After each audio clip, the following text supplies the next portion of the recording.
Hey everybody, it's Kia. I'm your Zippy Dippy SquarePants, and don't mind Bubby. He's just doing his little Bubby thing. Apparently when kittens are taken from their moms too soon, they often exhibit this kind of like licky behavior. So if you ever see a weird lurby spot on my shirt, it's not because I'm a slob, it's because Bubby is licking me. But the universe wants you guys to have an Empaths Oracle. So breathe in, breathe out, and let's see what the universe wants our empaths to hear today. What do you guys need to hear today? Let's see here. All right, so learning from social conflict. This is number 23. Okay, you take a look at that. So someone might be dealing with some conflicts right now. And let's see what you need to know. Okay? He's like, I'm done now. I've gotten my love.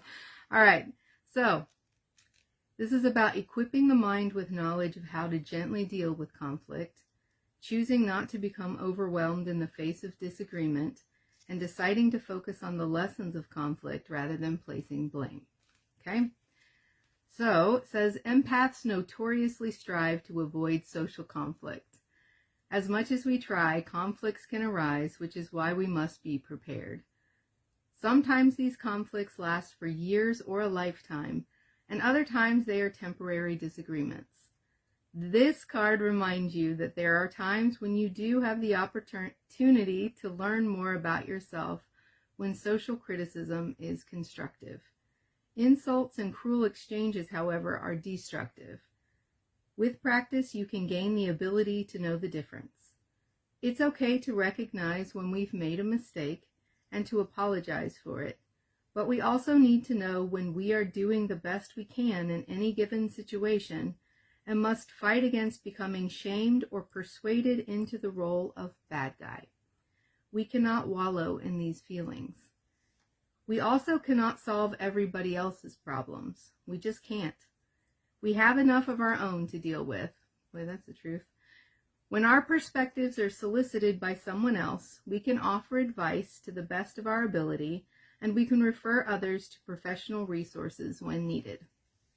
I think the key is like when it's solicited, some of us sometimes give unsolicited advice, and that can come across as criticism and people can get defensive. So keep that in mind. Me, Virgo moon, I always want to make things better, and it doesn't always work that way.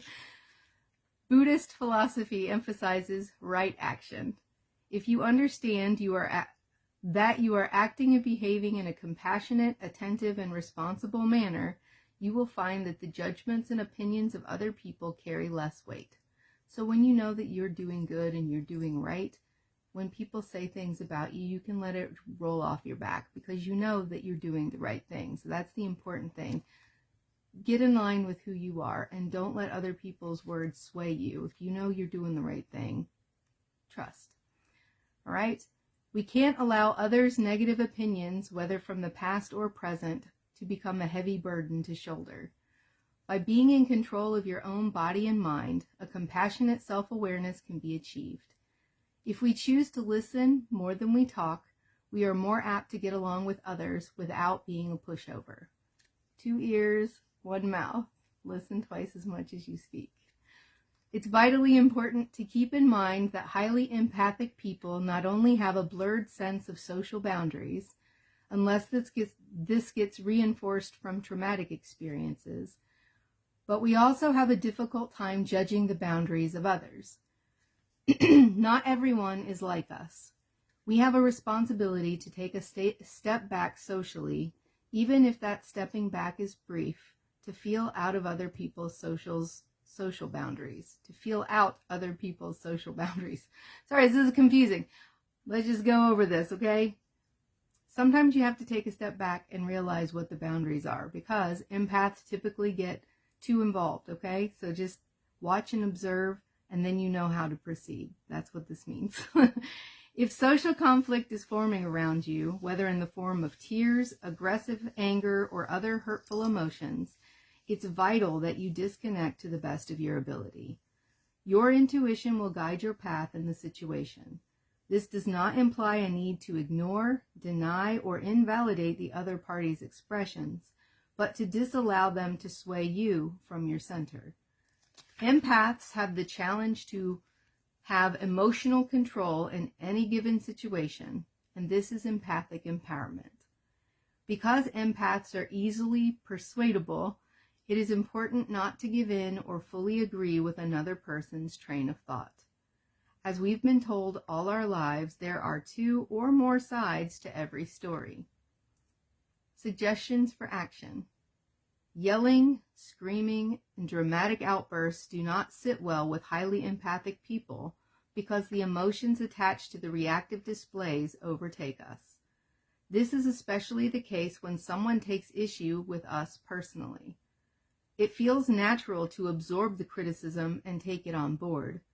However, we must consider the source and remain somewhat stoic in the face of social conflict.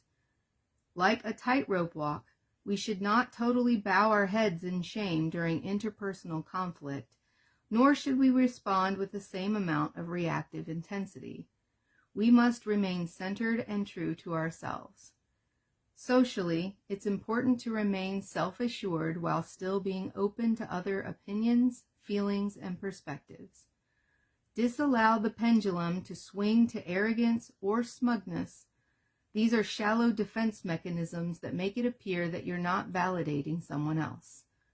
These projective defenses do little to improve a person's social abilities. At the end of the day, honesty is the best policy in social situations, and it's okay to be honest by humbly asking for clarity. A good technique is along the lines of, "So what you're saying is really X, Y, and Z?" as this helps reaffirm to the listener that we are picking up what they're putting down. If you are involved in any given conflict, please try to take some space so that you can be responsive rather than reactive. The process of being responsive requires the empath to take a little space, step back, and understand the dynamics of any given interaction. So today, if you are facing conflict or in the days to come, hopefully this will give you some good insights, help you to remember, stay grounded, know that when you are in your best energy, you don't have to worry about what others are saying, criticizing you.